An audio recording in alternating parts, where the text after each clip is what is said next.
run a citation generator on the library site. Whichever one of those you choose. I don't know how to use it. But anyway, alphabetical order, right? By what though? Last name of the author. What if there's no author? Sometimes websites don't have authors. No. Good guess though. Say again. Well, but what would be the first word of the website? The title? The title, but not the or in. Okay. The articles you don't use those for capitalization. The first main word. Good, good. And then what else do you notice about it? It's spacing. Yes. What's the spacing? Double throughout. No extra space between. Can you tell where one citation ends and another begins? Yeah. Mm-hmm. How come? The indents. Because of the god-awful hanging indents. Because of the bane of my existence. If you use EasyBib, it eliminates that bane because it will indent it for you. You know how, you don't, I didn't know until somebody told me, of course, I don't know anything until somebody tells me. You've got your document screen, right? And up here, you've got your toolbar thingy, and you've got your ruler, whatever it does there. And then it's got like this triangle guy, and that triangle, right? If you can move them both and it'll move the margin, but if you move just the bottom one, it does that indent. Oh, I didn't know that. I know, you highlight it and you do that, but it only works once. Sometimes folks try to hit tab to get it to go over, it doesn't work. It works once on the first line, but then the other ones get all messed up, right? That's what that little hanging indent thing is for. There's other ways, better ways. This is not my favorite way. Again, EasyBib, you copy paste documents. Ooh, it's all done. Nice.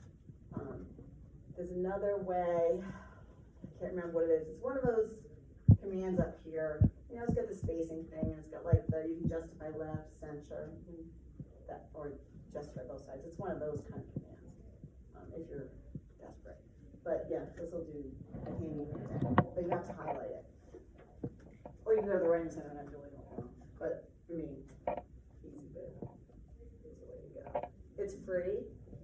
You have to watch ads. It'll come up as you're doing it. Or you can pay. I don't pay for anything, I don't have to. But you could, I suppose. Like Grammarly, some folks use Grammarly. There's the free version and there's the one you pay for without ads. Like that. But, okay. So the hanging indent thing is enough to show where one citation begins and another ends. And you'll notice that they are arranged by author, title of the article, title of the publication, which is always italicized, by the way. Title of the article is in quote, title of the publication is italicized. And then if it's a website, and then there's dates and pages, you can go through and look at that depending on what you need. If you look at the next page up here, and it's important to do this correctly each year. As scholars and academics, you're expected to do it correctly. Otherwise, you're lazy and careless, and how does that look? How does that reflect upon you and your scholarly self, right? So it's good to get in the habit of it. The higher up you go, the more important that gets. The higher up you go in school. When I was in school there. When I was in school, if this was wrong, you get a zero on the whole thing. They did not accept it at all. I was like, I mean, I always made sure it was right, and I mean, I was working on a typewriter, not a computer. In some ways it was easier, but in some ways it was a lot harder. So you have to be really, really careful. And it takes, you say, oh, it's only a page, I can do that in 5 minutes. Like, I can't. This page would take me hours to get it right. And half the time I needed the information, like, oh, God, I forgot to write down the date. We didn't have the internet.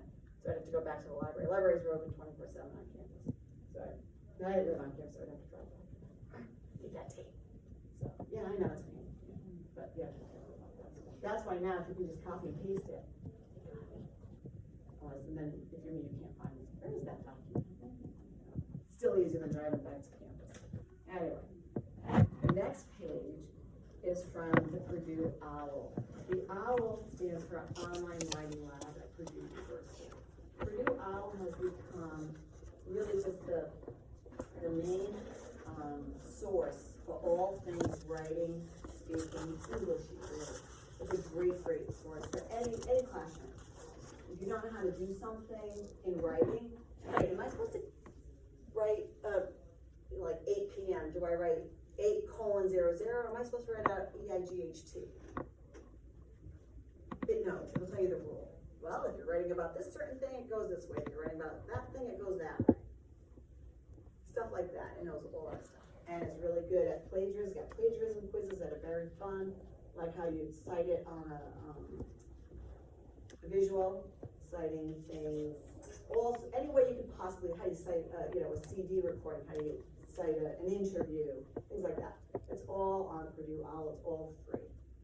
So I took this page from that, and this is a sample, another sample of a works cited page. You notice that the words works cited are just centered in the middle. They're not in bold, they're not underlined, they're not in a different font, they're not in quotation. It's just straightforward. So that's how it should look. I'm not sure how rigid Professor Bade is about the works cited page, but I figured I'd read you the right act on that. So, and this one. That's not how you do it, it is now. If you're in a science class, you're doing the APA version, which is different, that's fine. There's not just two, there's dozens of methods of citation. When you get to a certain point in your careers or your academic life and you want to submit an article to a journal, a publication, say, you know what, I want to submit my results of this study that we did. They'll tell you how they want it. They'll send you what's called a style sheet. You follow it, but just getting in the habit of following it, the style sheet. Any questions on that? And we'll, again, we might be able to spend some time doing this today at the library. So, let me go back to chapter 8 really quickly. Going off on a tangent about kinds of things you can talk about. So page 40, speaking about events, I think. And some of these, they're probably too old now. Again, this book was published pre-pandemic. And this is definitely about introductions, bodies, and conclusions. But as I said, I think the most important thing is to make sure your central idea is clear throughout. So, somebody spoke about a meteor shower. I thought that was interesting. Somebody talked about Pearl Harbor. Oh, you know it's a fun one? Because here we are in Rhode Island. We are the only state, I think, it used to be us in Arizona, but I think we're the only state that celebrates Victory Day in August, right? That's a thing? What is that? Who knows what that means? Victory over Japan. Why don't we call it that? Egypt. Yeah, it's not anymore. Oh, it isn't? No, they got it. Yeah. We don't offend, like, anybody who is. Yeah, so that it was a big problem, and then enough of a problem that they just call it Victory Day. Okay. Yeah, it's like the United States when internment camps and all that. California, like, maybe you don't want to celebrate that. Those atomic bombs were a little over the top right there. So but we're like the only state that celebrates it. So you could do that's a little history that might be interesting. That's an event. That's an example of an event. Okay. Other things. On page 50, it doesn't have to be these, it's just get you thinking. Anything you think that this audience likes now. A political rally, a concert, Barry Manilow is coming of all people. Anyway, D-Day, a race, like the Boston Marathon is a race.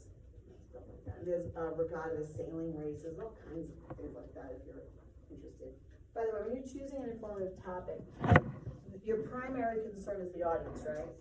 But a secondary concern, and only just after this, is that you already know something about it. Because you don't want to have to learn a whole new subject area, right? And you want to be able to answer questions. So, I am not going to give you an informative speech on string theory or Bitcoins. I still don't get Bitcoins. Nope. I'm not going to learn all about that to give a speech on it. Even though maybe you should know about it, but it's not going to be me who does that. Because that would take me forever. I'm not doing that. Pi Theta Kappa, I've been the faculty advisor for 20 years. I can talk about that. I already know that, and it would be good for you to know. But I'm not going to learn something brand new. So with these topics, say, oh, that'd be interesting, but I don't know anything about it. Don't do a race if you don't know anything about the race. Okay. A ceremony could be like a graduation. Kent State happened in the 60s when the National Guard came in and shot students at Kent State campus. Arab Spring, that's a parade. We have parades. A famous wedding. If there's a famous wedding you're interested in, did you know that Ben Affleck and Jill were having this weekend. I think it was a pretty low key, right? Don't really care about it. Yeah, I was like, oh, look at that, he's up on my Instagram, I'm like, huh, weren't they already married? Good for them. Anyway, but that was like the royal weddings are always such a thing. I was actually went to a wedding over the weekend, and wedding traditions have changed so much. I was never seen them. They'll go to the table and Do you think it has just changed over time, or do you think COVID has forced this evolution? I don't know. I think I'm gonna say over time, because they were plenty close to each other, you know, on that dance floor. I thought it was weird that all the guys were standing there dancing, all the girls were over there dancing. Like, really? They're dancing together? Like, oh, I was like, yeah, that's different. It could be. Maybe COVID. COVID's interesting. I don't know. A fundraiser, if that's a thing, a battle, graduation, whatever, stuff like that. Let's see. Is there any more interesting? A natural disaster, I don't know. I heard an interesting thing on my way to school today. They were talking about the amount of damage to the environment that space travel has. You know, rich people can go to space. How much harm that might do to the climate. Turned out they're not really sure yet. But depends on how many rich people they're looking about. I didn't realize they burned kerosene to get the jets up.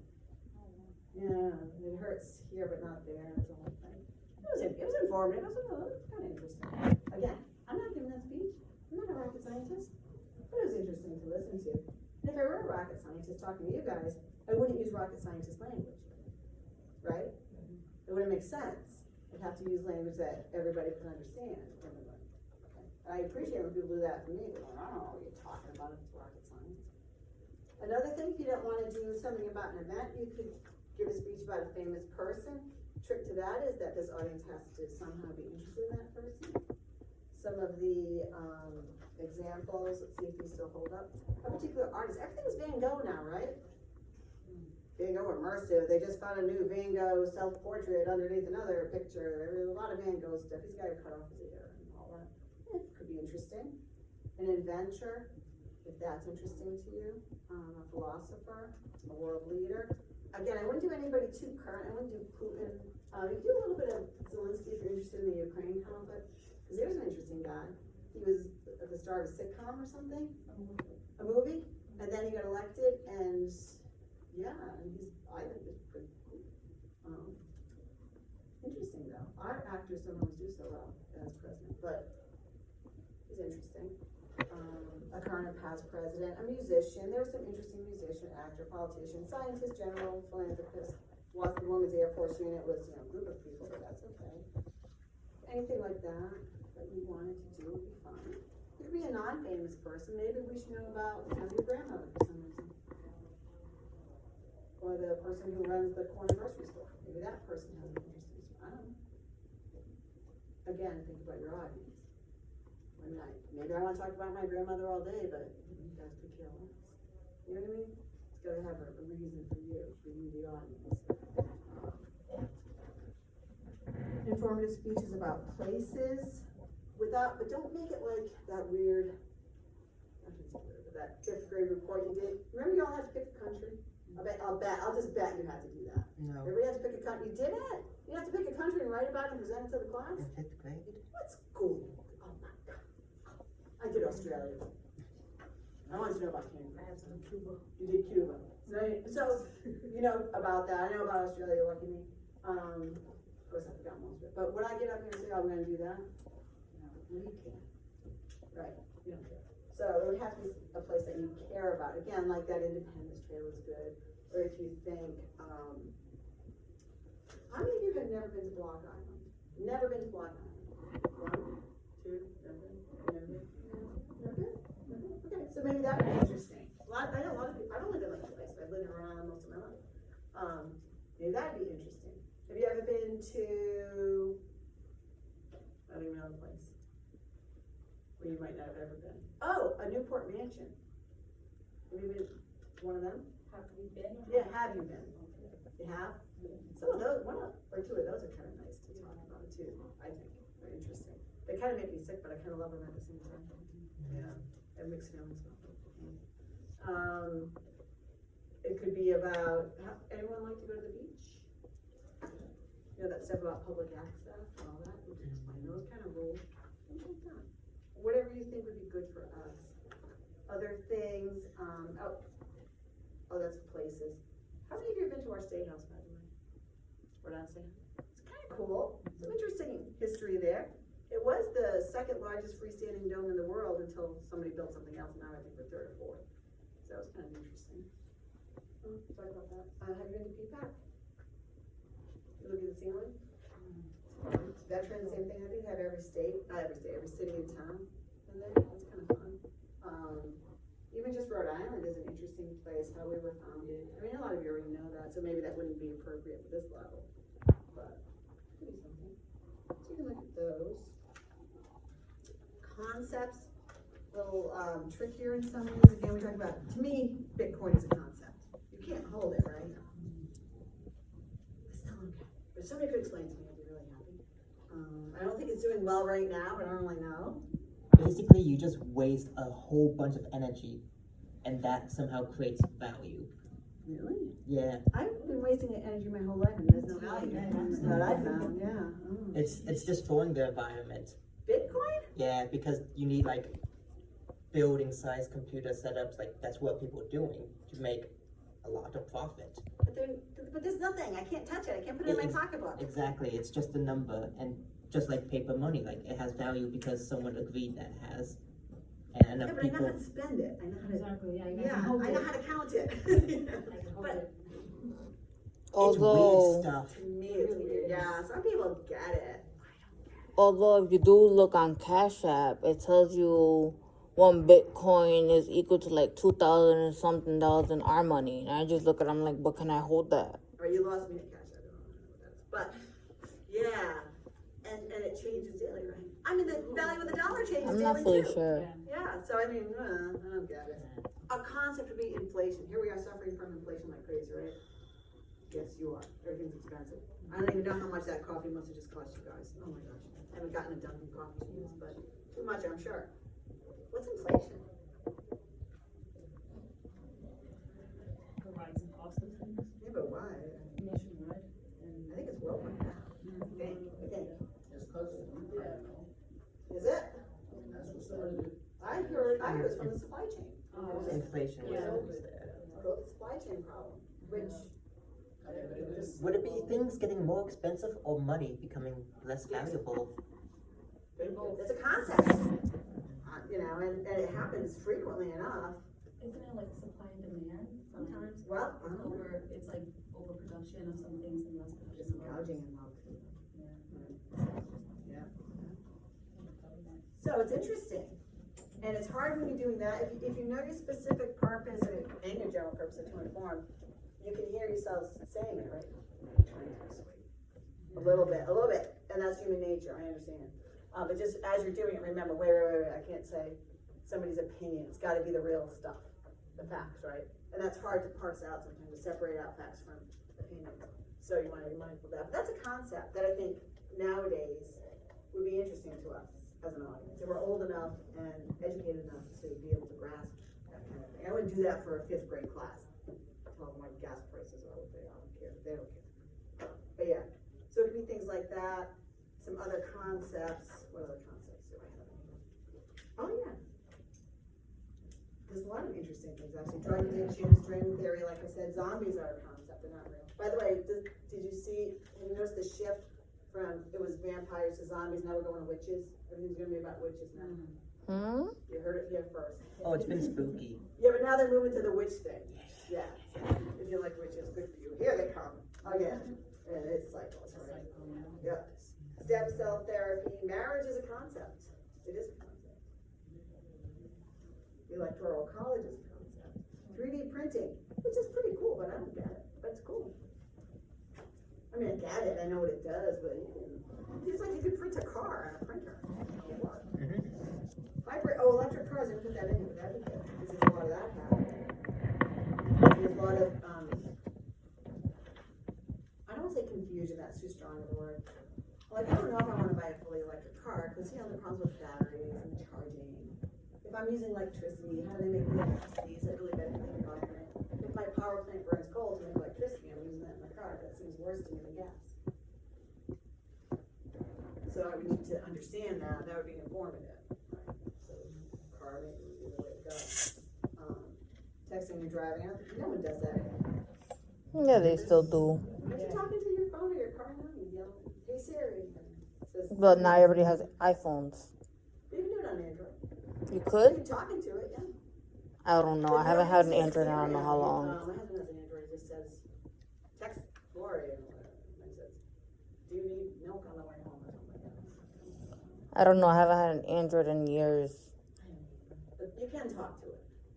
And there's But, also voice Comes to out speech, funny. text to speech, voice to text. Yeah, I think that's a good one, I really do. It never comes out right. right. To me back, Yeah. although, I wish the voice was a little less robotic.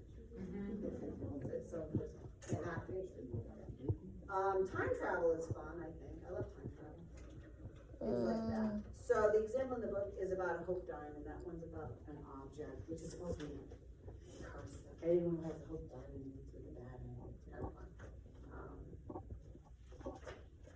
Any ideas coming into your minds as I'm babbling on here? That you wanna throw out, and I'll tell you if I think it's too general or not appropriate. I was thinking of doing mine on Lake Lanier. Tell me a little about that. So it's a haunted lake. Ooh. I'm happy. It's like Loch Ness, right? Yeah, and they say it's because it was built over a town, and they had, a lot of people died in the town, so. Yeah, sounds fun. It reminds me of Glad School. Do you guys know about Glad School? That's a fun speech too, about a place. Cause that's haunted. So yes. What else? I'm thinking about covering a composer who like innovated technology that led to like new synthetic music. And who is that? Wendy Carlos. Alright, fun. She did the soundtrack for The Shining. 80s person, I'm thinking? Yeah. Interesting. Sounds fine. Great, now I have the twins in my head. Anyway. Other ideas? I think I'm thinking about the mental health, so that the most specific. Yeah. What kind of mental, what are you thinking? Like a problem, a solution? Not, and it came to, even that, once you go from mental health problem, like depression is still too general. Depression in a certain cohort, a certain population. What are you thinking? You don't have to do depression, but what was your mental, your mental problem? What mental problem were you thinking of? Like, but I think a lot about depression can like develop to make people like suicide. Oh, we're going there. Yeah. Alright, so keep going. I need more to. What can bring them like the use of drugs, Causes, are you saying? You know what you might wanna do? You could do that. And don't hold me to this. I'm just, obviously thinking out loud. But you could do causes and, I'm not gonna say solutions, but, sort of ways to address it. That's not very good. Like resources. So, yeah, symptoms, and then right, if you feel like this, here's the resource. Yeah, like don't spit the vodka, instead call this. Yeah, right, yeah. And there's other things too, maybe strategies if you're not severely depressed, if you've just been a little.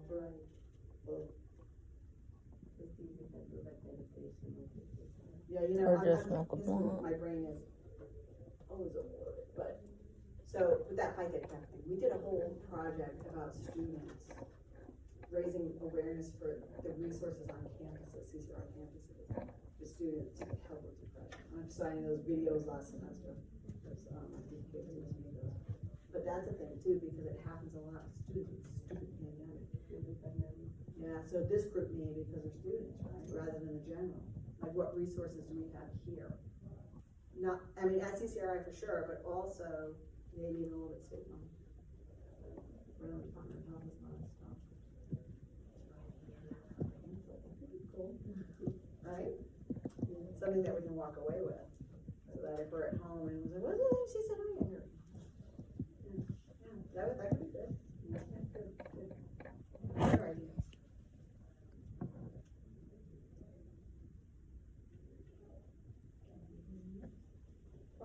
we do this?